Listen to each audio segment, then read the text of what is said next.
The Bobby O Show.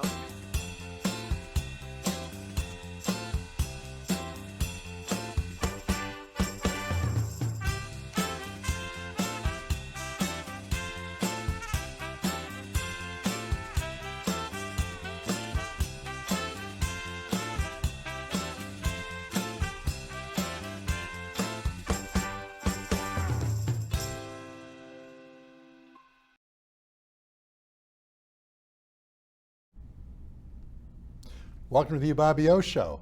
My name is Bob O. Potzner. I'm an attorney in Danbury, Connecticut. I live in Richfield, Connecticut, and have I got a show for you? I have one of my favorite people who happens to be my state representative, District 111, Aimee Berger-Girvalo, and I'm going to introduce her in a few moments, but I was shocked to realize that she's now in her third term, because I remember when she first became a representative and ran for office. Aimee is a graduate of University of Massachusetts, Amherst, and I'm very impressed. She'll tell her story as to when she graduated. I'm very impressed how she accomplished that. And she has a very interesting major that she had, which I'd never seen before. I'm going to let Aimee tell us a little bit about that. And she has a wonderful, wonderful family. Her mother, as much as I like Aimee, her mother is also wonderful. And we get to understand about Aimee as to why she ran for office and her involvement in politics. Her mom will be a very important influence, and maybe even her two kids, Gracie and Austin. Aimee Berger-Girvalo, how are you? I am well, thank you so much. Aimee Berger-Girvalo, 111th District in Ridgefield, state representative, and yes, I'm in my third term. It's so interesting because I can remember we have a mutual friend who passed away, Susan Coco, who was such a wonderful advocate. She passed away a year ago in July. And I remember when she first mentioned you to me. I first met you when you were the chairperson of the Hartford Convention for the Richfield Democratic Town Committee. And but then Susan said shortly thereafter, she said, you know, Bob, we have this great candidate to run for state rep. And we had had the same Republican state rep for 15, some odd 20 years who had been in office. And Susan said, she's not going to win the first term because no one knows her yet, but wait till you get to meet her. And boy, when I got to meet you, you are awesome. Tell us about how it is that you ran for office. What's your background in that regard? Susan Coco, the person that we're talking about, both of our very dear friends, she bamboozled me. No question. I was organizing activists and not just women, lots of people, primarily out of Ridgefield, along with my friend Jessica Mancini. We organized lots and lots of people to go to. She's wonderful too. She's incredible, another force of nature for sure. That was how I got to know Susan, was speaking at Democratic Town Committee events on behalf of our organizational efforts and the people that we were trying to bring together, and it was like a house on fire, Susan and me, and it was I will forever be so grateful for her friendship, her support, and the way that she made me believe in myself, because I had never run for office at all of any kind. Well, no, 7th grade, I was the secretary of my student council. What school was this? What school? That was at Ann M. Dorner Middle School in Ossining, New York. I was vice president of student council at Shelton High School. Look at that. You know, and I did not stuff the ballots. I did not stuff the ballots, although a friend of mine was counting the ballots. Unbelievable. Tell me about your family, your mother's involvement, because I know your mother was a veteran. So I was raised by two staunchly Democratic folks, my mother and father, Lynn and George. And my mom, though, was a Vietnam veteran. She was a nurse in the Army, and she became an anti-war protester and an advocate for all human issues. I remember going to protests with her when I was young. I can remember my first pro-choice march in DC when I think I was 11 years old, in the mid-'80s. And I was raised to see our most vulnerable as our greatest asset, because if we are taking care of and elevating our most vulnerable, that only makes the rest of us that much stronger. We are only as strong as the most vulnerable among us. And that I learned from my mother. And I learned it through the advocacy that she did, and just by showing up and being with and for people. Does she talk to you about issues of politics? I'm sure all the time. She probably calls you once in a while saying, there's this vote coming up, what do you think? Tell me how she's an influence for you now. She does. She checks on me. She wants to know how it's going. She tells me. She'll text me. I've been on the floor about to debate and gotten a text from my mom. Can you believe this? Usually words I can't say on TV.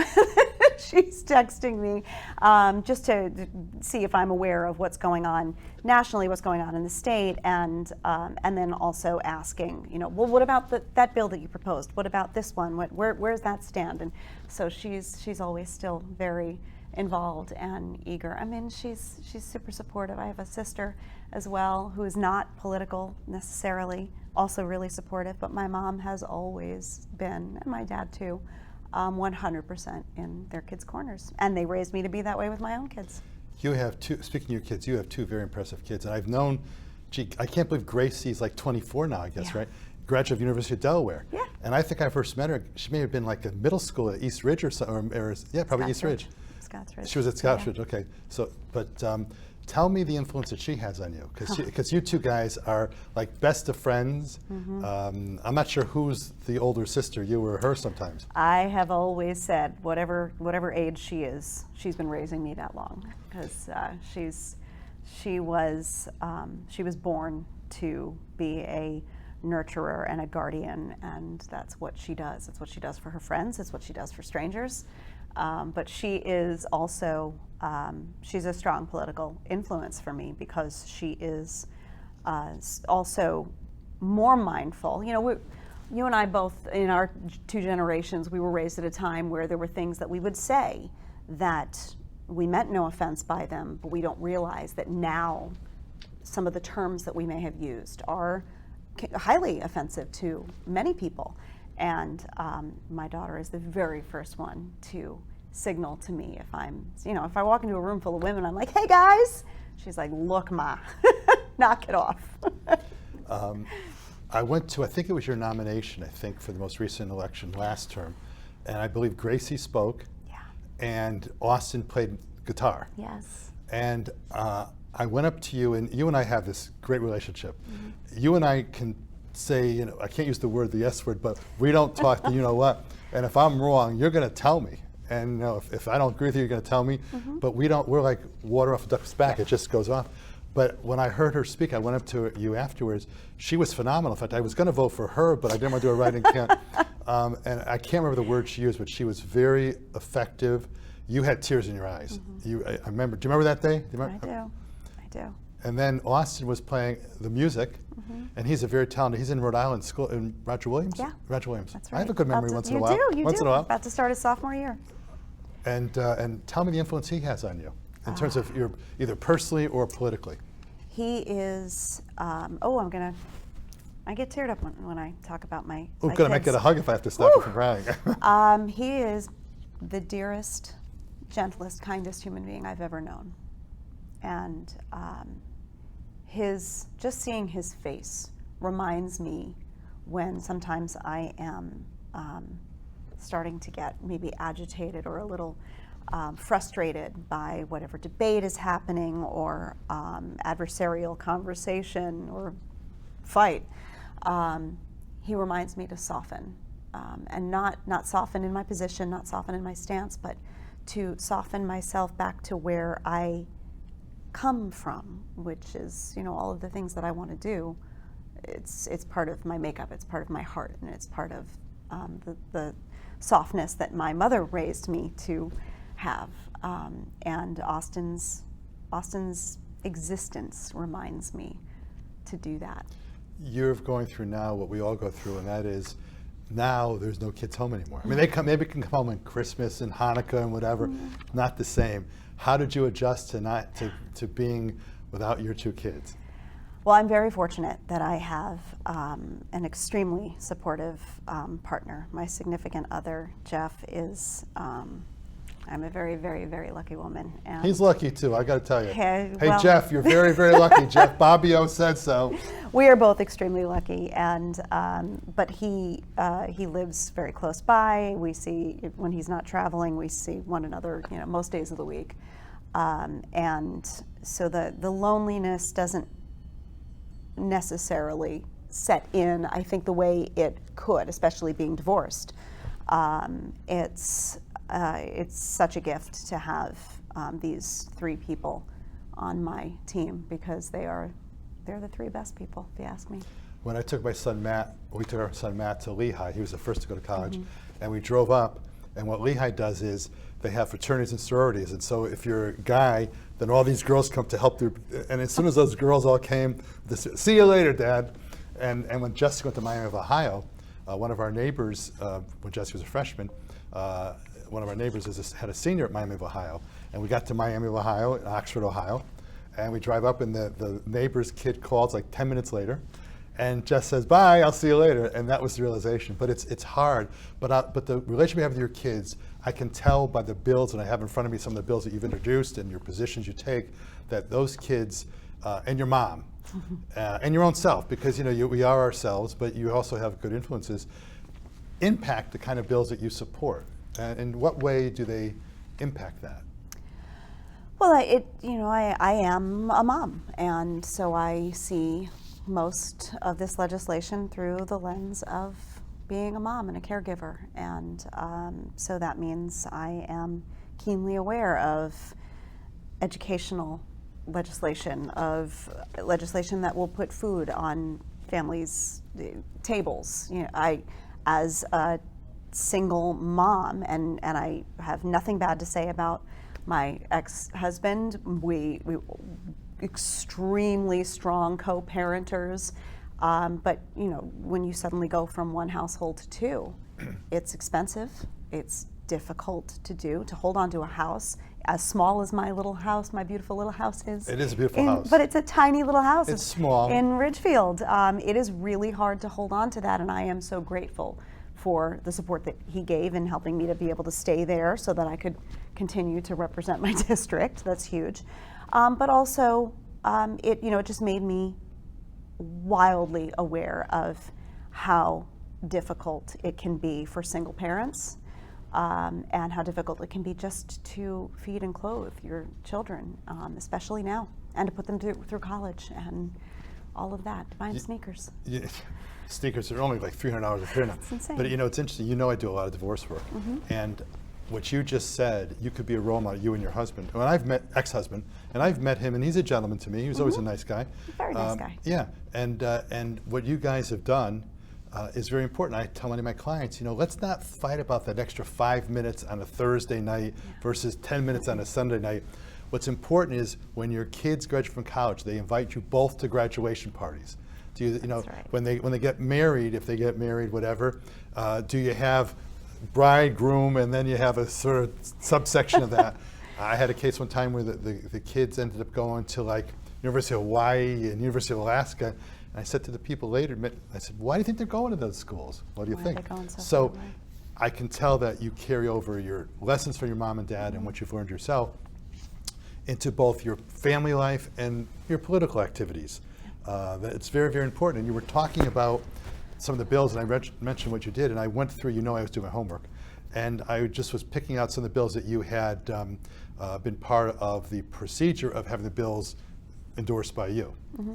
And one was an act concerning funding for nutrition assistance, an act concerning safe and healthy school meals. I was on the board of that 15 years. And it's very important that for some kids, even in Richfield, Connecticut, people don't understand. People think, oh, Richfield, Connecticut, there's a lot of people in Richfield, Connecticut who need assistance, and some kids it's their only real meal. And you have that bill was one of it. Can I interrupt? I used to work in Ridgefield Public Schools. I was a special ed paraeducator, and there is a disparity. The difference between what some kids bring for their lunch and other kids who maybe don't even have the lunch card paid up, and so they're limited in what their choices are. And if you think that third graders don't notice, second graders don't notice the difference between who has and who does not, you are sorely mistaken. Yeah, and we're not here necessarily to talk about the federal government, some of the things being done. It's the word in Hebrew is shanda. It's tragic. You know, we're gonna take X billion dollars from NVIDIA and give it to the government. But what about giving it to the kids? Oh, we have to cut the tax for the rich people. That's another story we'll get into. But my point is that the bills that you support are very, very important. And you're on certain committees. Tell me the committees that you're on. So I've been on the Public Health Committee since I first was elected in 2021, my first term. And I do love the work that we do on that committee, really important work. It is, I often refer to it as my favorite committee, and then I think about where I am the chair, and then I get real nerdy. My favorite committee is transportation, and I was made the chair of the House chair of that committee this past year, and transportation, the nerdiness of freight and rail and bus and transport for folks with disabilities and kids who need free buses, and it's pretty incredible. And the infrastructure is, you know, we need a lot of help. We need a lot of help. We need a lot of funding. Federal funding now is being cut based on whether or not you believe in climate change, essentially, and we're being punished, as I'm sure you've read the big whatever word you want to use bill. Big ugly and bill. You call it whatever you want. I've got all kinds of words for it too. But that's making very clear that if you take climate change seriously, as all reputable scientists do, you will be punished for that in the realms of education, transportation, and your infrastructure. You were mentioning how you're chair of Transportation Committee and how you advocate certain positions. I was on the Board of Ed, Charter Revision, and I've been chairman of various committees, et cetera. It's a lot different being the chairman than being the one. In fact, Trump is finding that out. So, you know, you can make all the allegations you want to make when you're on the outside, but if you're running things, you've got to have facts. Do facts matter? Do facts matter? Who are you asking? I'm asking you. I think facts are the only thing that matters. We can't be legislating. We can't be making any decisions based on nonsense. I just got an email from a very prominent, usually always adversarial person in my district, who only responds to my weekly e-blasts when she has something sort of aggressive to say. And this time it was on gender affirming care and the lack of data, science, real information when she's pushing back on my point of view. It's alarming because I know that she really believes whatever non-factual piece of information she's sharing. And it's frightening to me that there are so many people who are operating in that alternative facts, right? Wasn't that what it was coined a couple of years back? Kellyanne Conway. Yes, thank you. These aren't alternative facts. They're lies. Yeah, there's a BS word also that exists. Yeah. You know, when you said gender, use the word gender care, what was the name? Gender affirming care. Yeah, just what is gender affirming care, just so I make sure I understand? Well, gender affirming care is a lot of things. Gender affirming care is the birth control that I'm on to manage my menopausal symptoms.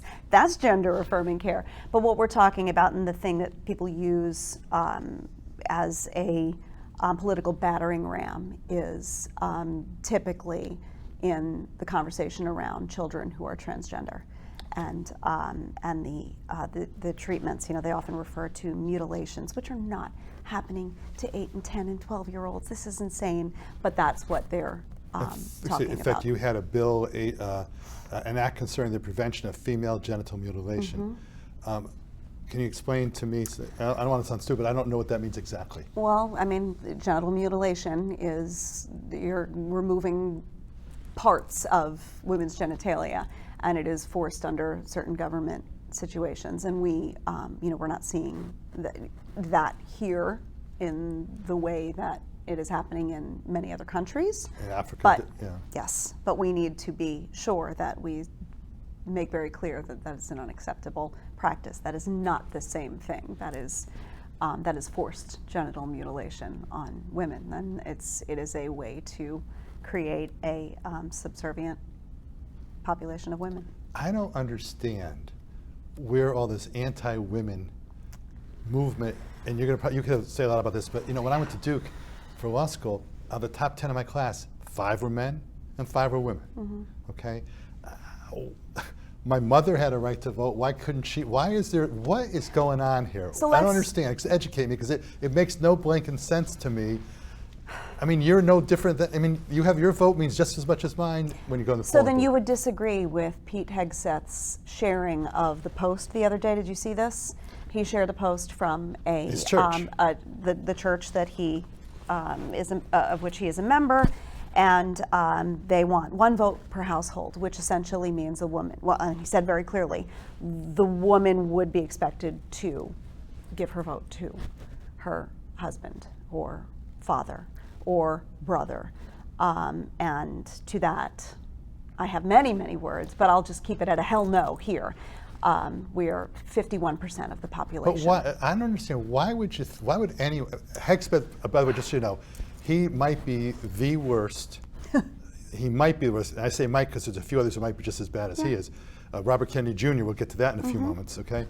But I just don't understand why are we wasting our time talking about an issue that shouldn't be an issue when there are so many, when we had, today I drove in here, $37 trillion deficit. Mm-hmm. You think that's going to cause, we're paying $3 billion a month in interest. Mm-hmm. So why do you think our federal government, and also various state governments, and especially in the red states, why are they wasting our time? Who is afraid of losing power right now? Men, white men. Who's a direct threat to that?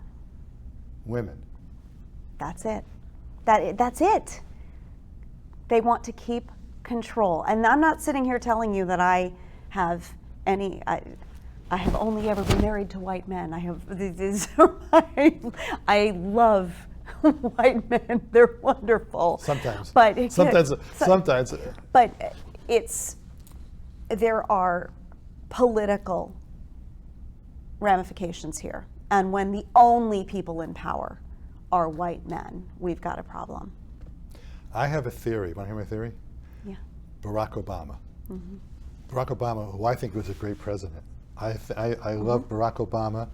He would have been the second best president from his family. Michelle Obama, who I think is one of the only people who could have beaten Trump. That's another conversation. Mm-hmm.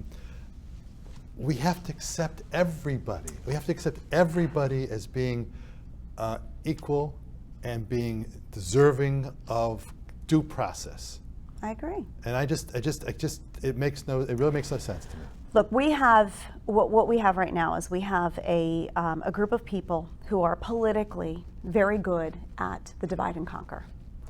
And I look at my significant other, and he works in corporate America, and he's a white man in corporate America, and it is more difficult for him if he suddenly, they close down his department and he had to look for work. It would be much more challenging for him than it would have been 10, 15, 20 years ago.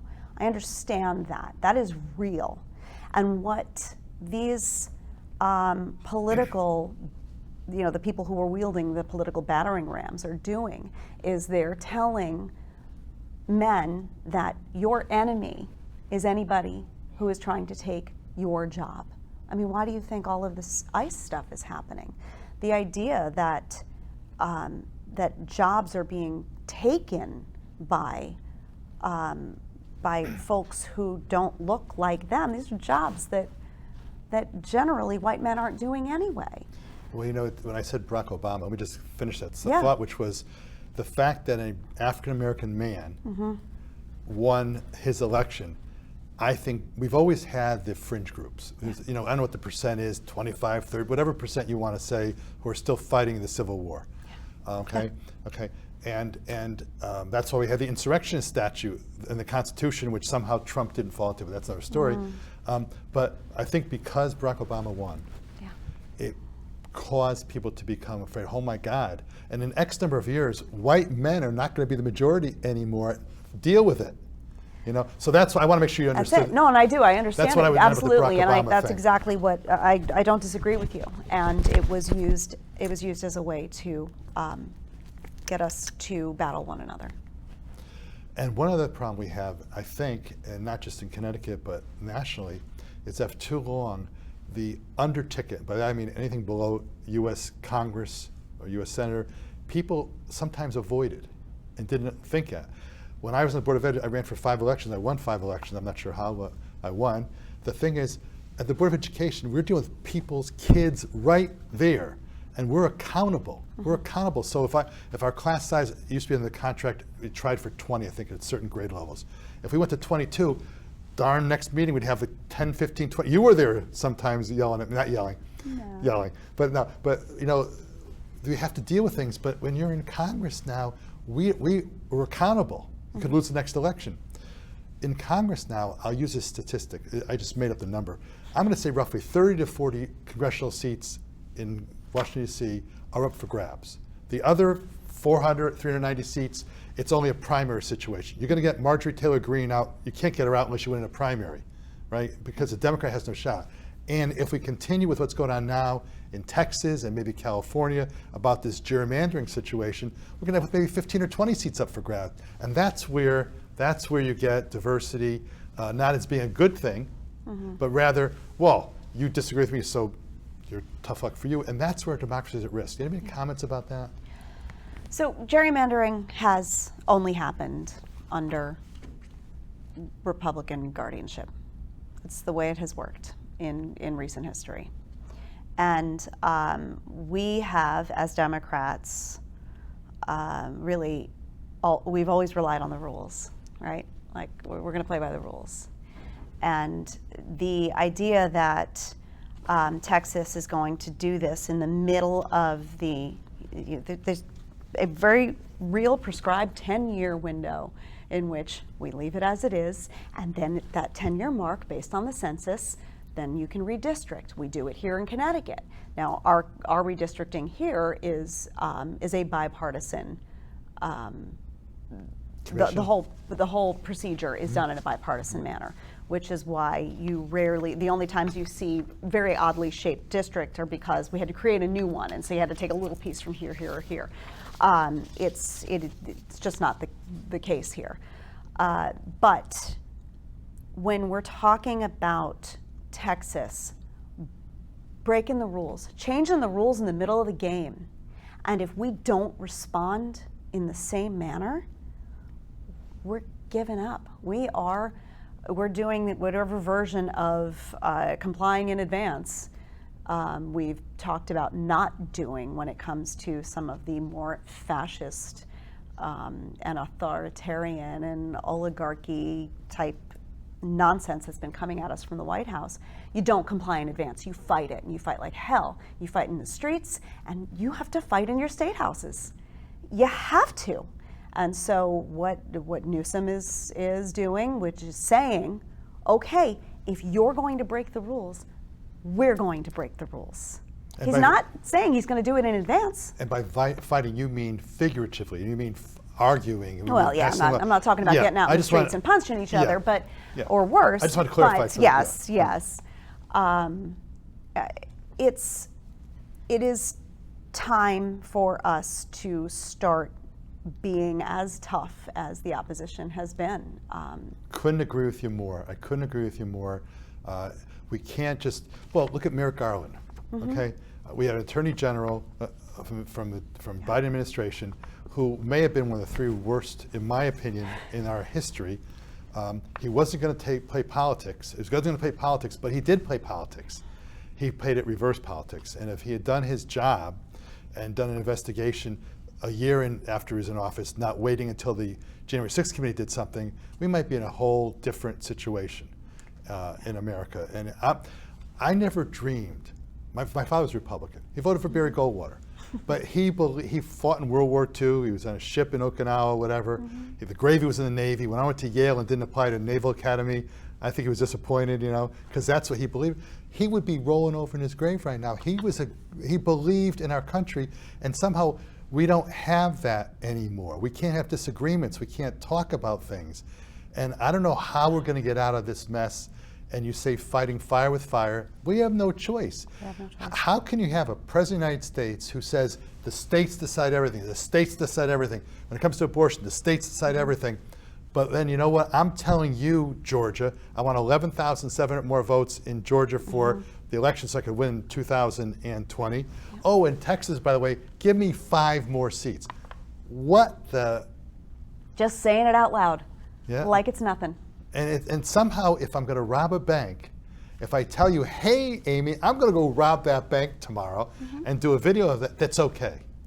So how do you take the world we're in and do the job you have to do in the state House of Representatives? Well, you have to take everything that is said by the opposition seriously. I do find great joy, getting back to my chair position, in running that committee, because it's pretty bipartisan, which means I get to look at my colleagues across the aisle and ask genuinely, what do you think is the solution here? And we can come to it together, because my district is what I know best. Their district is what they know best. They're going to need something different. So when it comes to something like that, when we're talking about infrastructure, we're talking about rail, we're talking things like that, that doesn't have ideology necessarily. Don't get me started on tolls.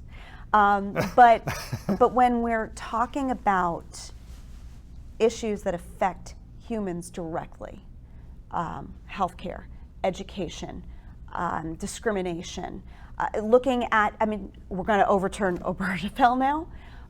Okay, great. Just to clarify, that's the same-sex marriage. That is same-sex marriage. Great. So now we're going to tell people that even though heterosexual marriages are more likely to end in divorce than yours is the one that is against the sanctity of marriage, which also now invokes God and religion, and that has no business being part of this conversation either, but for some reason that's now become an acceptable tool to use. Clarence Thomas, who's probably in my opinion, one of the most corrupt Supreme Court justices ever, is a strong advocate for overturning and overfell, ending same-sex marriages. But I wonder whether he'd go one step further.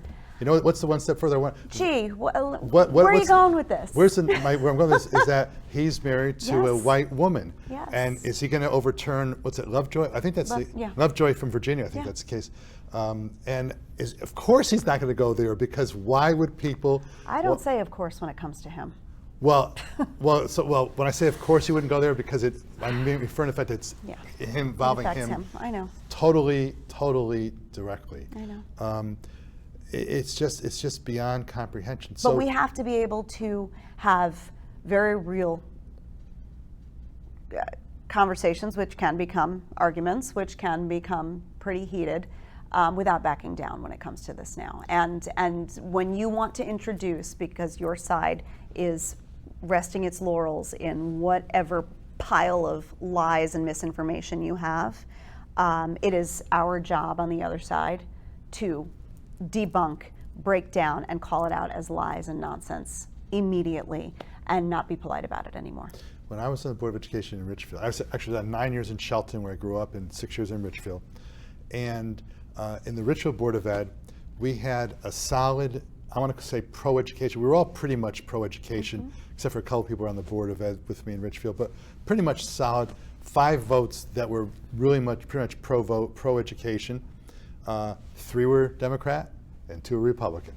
And then there were others who had come along and particular issues and joined us. But my point is that we didn't, except for the chairmanship, which whoever got control of the board would get the chairmanship position. Other than that, though, on every other issue, it was really about what's best. And we have, I think, the state representatives, the Senate, the state Senate, state House, I think you see that, not as much as I'd like to see that, where there's bipartisanship. In Washington, D.C., you don't see it at all. No. How do you, I don't know if it's a secret or I'm going to ask you this question, but are there plans in the state of Connecticut, House of Representatives and Senate, if something happens here, like happened in LA with the National Guard coming in where it shouldn't have been, and the creation by Trump of national emergencies, which pretty hard to find national emergencies, but he says it, and so it must be so. And then Washington, D.C., which is a different story because of the home rule situation, what's going on in Washington, D.C. Do we have plans in Connecticut on how to avoid Hartford or Bridgeport, and Trump likes to pick out the inner cities. He wants to take away, this drives me nuts. Where are you going to put the homeless people? Where's he going to put the homeless? We're going to take them and put them where? In his house? Prisons. Trump Tower? Prisons. Like in Prisons. Florida. Prisons are a for-profit business in this country. And several of his people in his inner circle, like Stephen Miller, have ownership of those. So you think that's going to be for jail? Well, what do we get out of prisons? We get free labor, or minimally paid labor. Do you think that's the plan to put him in jail? I absolutely do. Don't we have a constitution that says about A what now? Constitution? I mean, how do you put someone in jail as a committed a crime? Look, how do they get away with 90% of what they're getting away with right now? If the Supreme Court allows it and Congress is unwilling, Congress is either silent or supportive on it, that's how. I was talking before the show that I'm worried that if Texas does give those 5 seats that Trump wants, and California gives X number of seats, that the Supreme Court will find a way to say, well, it's okay what happened in gerrymandering in Texas, but what happened in California, no, that doesn't quite work. So are there plans, are there discussions about these things in Hartford, or not really? Some of that is way above my particular pay grade. There's nothing above your pay. I don't care what you're paid. There's nothing above. I think, to be quite honest, Connecticut, we're kind of too small for him to be worried about just yet. Right now he's going for the big guns. He's going for, you've got obviously LA and DC. I think New York is, obviously it's on his radar. I think he's maybe a little bit more hesitant because of the legal trouble that he finds himself in whenever he messes with New York. Oh, is he a felon? Is he a convicted felon, President Trump? He is indeed a convicted felon, yes. I'm a firm, as a litigator, I believe in the rule of law. In fact, you see it on my show, The Rule of Law, and I've gone through practicing law for 40 years now, and more years than you're born, I'll tell you, right? And I look and say, wait a minute, I've never thought about, is the judge a Democrat or Republican? In fact, I had a case one time where a judge many years ago, and after third day of trial, called in both attorneys and said, I got to tell you, I've never had a case before that's so similar to my life as your case. The other lawyer, who's a good lawyer in town, looked at me in chambers with the judges sitting, and the parties weren't around, and we looked at each other and said, what does that mean? We didn't even say it, but we knew from the the look. And we said, Your Honor, we have a few minutes to talk to our clients, and we came back and said, Judge, you can decide this case. You have integrity. We know you're going to do the right thing, and so be it. And that, to me, was what it's all about in the judiciary. I don't believe that federal courts now, with the appointees that Trump's giving us, I don't believe Eileen Cannon. How could Mar-a-Lago? How could having those boxes? And somehow there's well, what about Biden? Biden's situation was so different. Biden turned over what he had when he found out about it. Trump still fights about it. I don't know, the rule of law, what can you do, if anything, about the rule of law in the House? All we can do is where it meets the borders of Connecticut. That's it. So it is, I have faith in what we have in place here.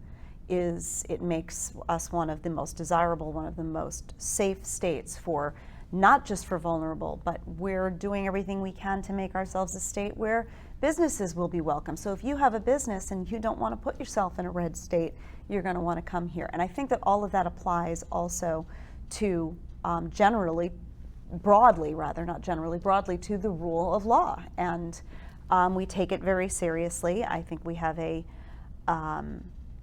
governor who is mindful of the fact that we are not as blue as we are in terms of who we send to Washington, and having supermajorities in both the state chambers, he's very well aware that we also have very red communities here in our state, and I do not feel that there is an adversarial, targeted kind of approach to that. I think that our governor still sees us all as one state and group of people. Absolutely, and I think that that is helpful. Certainly that is how my colleagues in the State House see it. And the story I told about the judge shows the integrity that that judge had to say, hey guys, here's what's going on, as opposed to the recent nominee Beauvais, you know, who is the person who was telling the Department of Justice essentially blank the court orders. Yeah. You know, and that goes down to the people. Why should someone in Danbury, Connecticut courthouse tell the truth if the federal court judge appointed to the bench lies?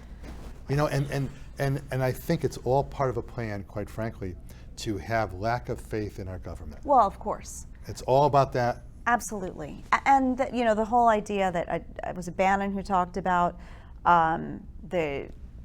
basically flooding us with mass amounts of frustrating information daily. Daily. You know, a lot of conversation about when the National Guard was called in 2 days ago down in DC. And of course, part of that is a distraction. I believe that that was twofold. Number one, to distract us from all of the, you know, where are the Epstein files? And listen, I don't want to hear one more person say to me, well, what are you going to do if it's a Democrat in the file? That person goes to jail too. It's the rule of law. You abuse young women, children, you go to jail. Period. End of story. I don't care who you are. You know, it's bizarre that somehow Trump thought it'll be, quote, transparent, unquote, if we have the grand jury transcripts. Even people who just watch LA Law or you know, know that grand jury hearings don't do very much, just over the top, and it's just an incredible situation that is scary. It's Terrifying. Scary. I'm going to change the subject if you don't mind. Hit me. And it's going to be the subject of climate. It was hot today. In fact, I didn't wear my jacket when I came into to this meeting, to the show today. There's hurricanes. There's all kinds of climate. If someone doesn't believe climate change has happened, is happening, and is a threat, then really they're not worried about their grandkids. We're not worried about Gracie or Austin or my Matthew and Jessica's grandkids, whatever. We have an issue here. Yeah. And you're involved in that very heavily. You've provided bills that you've submitted. Talk to me about the climate issues from your perspective as both a human being and elected official. So from the perspective of just being a mom, a parent, a human being on this planet, it's terrifying and it's real. And it has been for a really, really long time. We were told that what would happen is exactly what is happening. And we were told that when I was in middle school. It's been a while. It is not something that we can fix anymore. Now we are going to be putting patches on it. You know, this is centuries away from being fixed. It's not going to be fixed in my lifetime. But what we need to do is act and start to make some very real, serious changes to the way that we hold corporations accountable, to the way that we hold municipalities accountable, and some of the conversation. This is entirely related. The conversation about birth rate. You want to talk about why is birth rate dropping all of a sudden, and why, basically, are people who can have children not having children. And the climate is a huge part of that. Yes, women's health care is a major issue there. Access to housing, access to food, all of that. But not knowing whether or not you're living on a planet that can be sustained is terrifying. And it's terrifying to my kids, and it's terrifying to their peers. And that is a very serious, they want birth rates up and they'll start giving funding, well then start fixing the planet.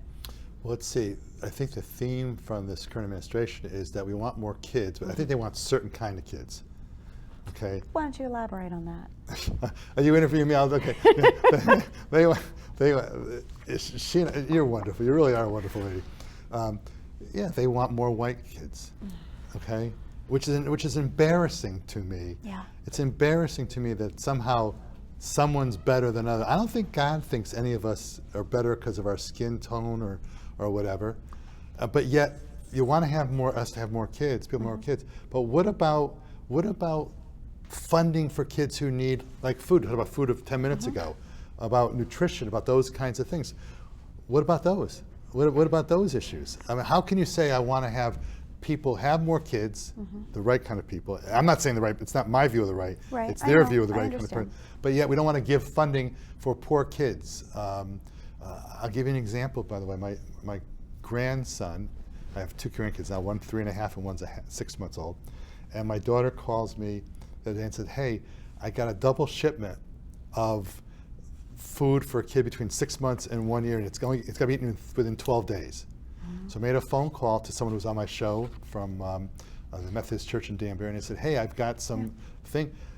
People jumped, and I immediately went to ARC, A-R-C, in Danbury, and I brought the food, which it's pretty expensive. I didn't realize how expensive it was, you know, and they are giving to people who need it. We are not, so we want more kids, but we don't want to supply kids with the food that they need. And these organizations in Danbury, I'll have ARC's going to be on my show and down the road, et cetera. They need money. What are we doing? What's going on here? But the federal policies are not pro-family, they're not pro-life, they are pro-birth. And after children are born, whatever their skin color is, they're on their own. And that is absolute and very clear when we see how we eliminate lunches for children, where in school that may have been the only actual meal they'd have in a day. Cutting SNAP. What's SNAP, please? SNAP is, it's what, when you were a kid, was known as food stamps. That's the program that feeds folks. It is cutting, obviously, Medicaid, Medicare, all of that, you know, access to anything that is going to support your health and well-being.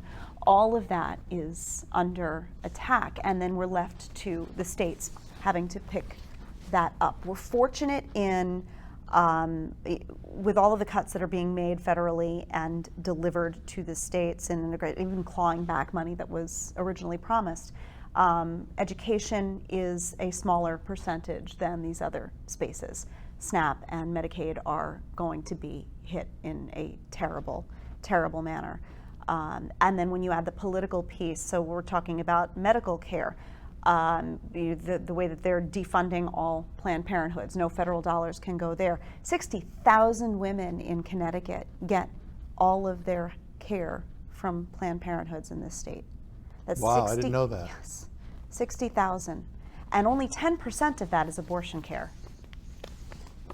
You know, these all tie in. I've had a few root canals lately, unfortunately, and I told my dentist, you know, that kind of talk, you know. And I said to my dentist a couple weeks ago, I said, I call him Dr. J. And his office is in Milford. I've known him since I was a kid. And I said, Dr. J, I got to ask you a question. Do you have any patients who use Medicaid for dental care? I was expecting the answer no, right?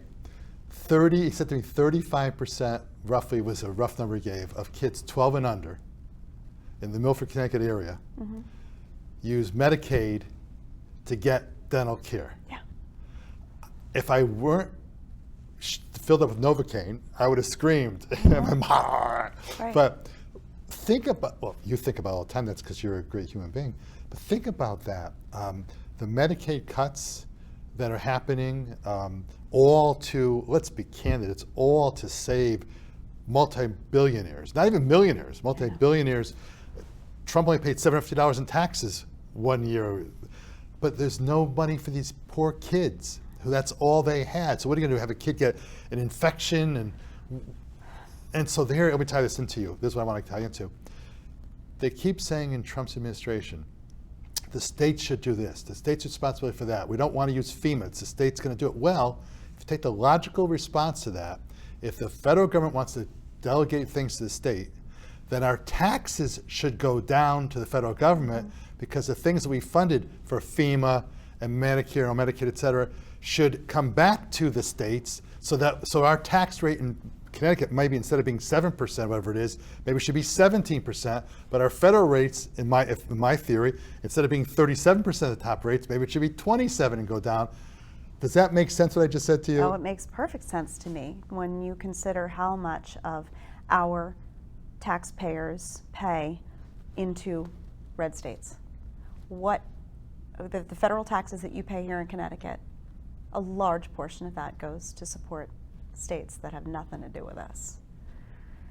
And if they want to do that, if they want to make us state for state and not protect us federally, then give us the money back. Then that's, and I don't see why every taxpayer isn't fighting for that in this right now. I don't understand why every single taxpayer isn't sending me an email saying, hey, why don't you now ask your colleagues to support pulling back whatever federal taxes so that we can support ourselves here.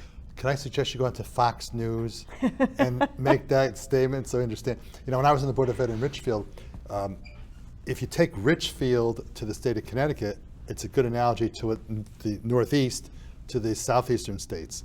And by that I mean, we would, whatever the numbers were, I don't know what they are now, but when I was in the Board of Ed, whatever we sent in taxes to Hartford, we got a very small percent, and you guys as a state rep, and you do a good job trying to get more grants for our area, but we put a lot more money into the state of Connecticut than we get back, okay? But you know, my theory was always, when the Board of Ed, I'd say, well, you know what? We can maybe afford it, so it's okay. Others need it more than we do, okay? And others disagree, but that's okay. Well, the same thing is true what you just said. We're paying in the Northeast so much money to Louisiana. You know, Speaker Johnson, Speaker Johnson, and all these other. They don't, but yet they critique us. It's a very sad situation, and we're supposed to be the United States of America. Where did we lose the United States? Where do you think that came about? It's so sad. It is sad, and it has. I mean, it has. Think about how many families you know who were torn apart by this. You know, how many people don't want to see their relatives on the holidays anymore? I'm very, very fortunate. I've got, you know, my significant other, my registered Republican significant other. He's where I imagine my grandfather would be today, which is looking at this going, that is not my Republican Party. What the hell happened there? This isn't something. Lyman Snow has got to be rolling over in his grave, but isn't that a cool name? Lyman Aloysius Snow. So cool. I like Aloysius the best. That's the best part. Yeah, it's pretty cool. Actually, I'm going to back up and give you like 30-second version of where genetically being a state rep comes from.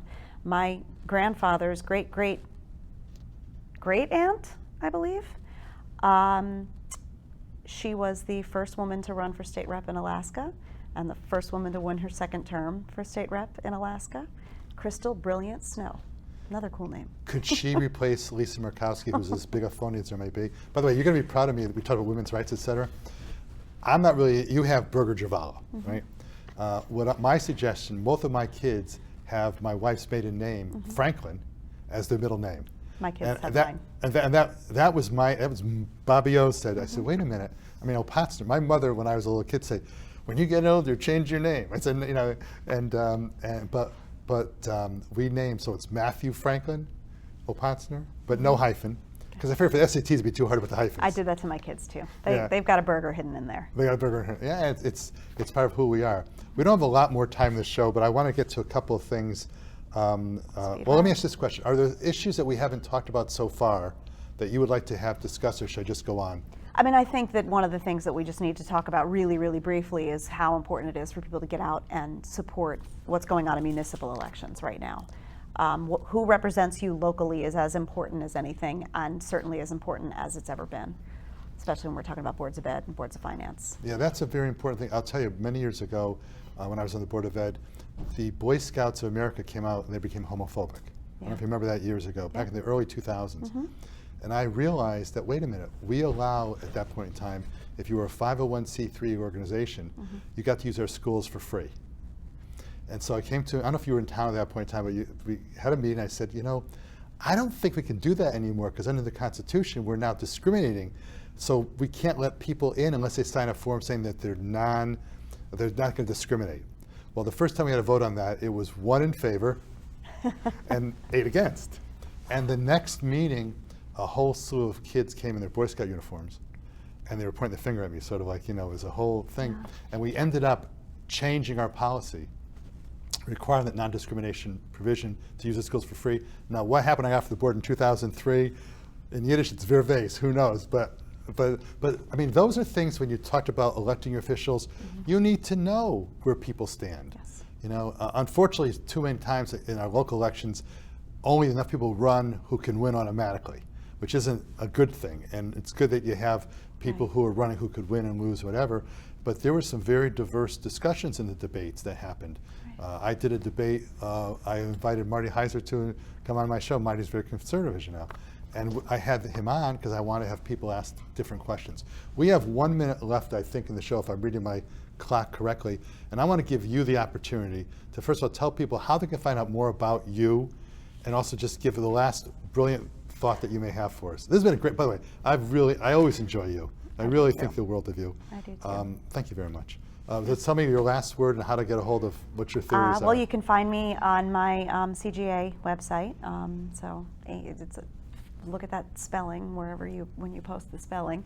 Aimee Berger-Girvalo, there is a hyphen in there. And I respond to any emails and those kinds of, if you have very practical questions. One of the things that I think people don't realize we do, and I think this is an important thing for us all in this position to get out there, is we help you. So if you have an issue with the Labor Department or housing or any of the agencies, a consumer protection issue, let us know. We can do 2 things. We can connect you with the agency that is going to help you, and we can also figure out if there's a way that we can fix that legislatively. I think it's like the ombudsman function, where people call your state representative, I need help, here's a problem we have. Aimee Berger-Girvalo, it is always a pleasure to have you on, and I appreciate all the work you do and all the hard work you're doing, and I expect that you're not going to be a state rep forever. I believe, not because you're not going to win, I believe there's more things in your future, and I appreciate what you've done. And Gracie and Austin, give your mom a hug for Bobby O, would you please? This has been Bob Opatzner for The Bobby O Show, saying thank you very much. Have a good day. Thanks.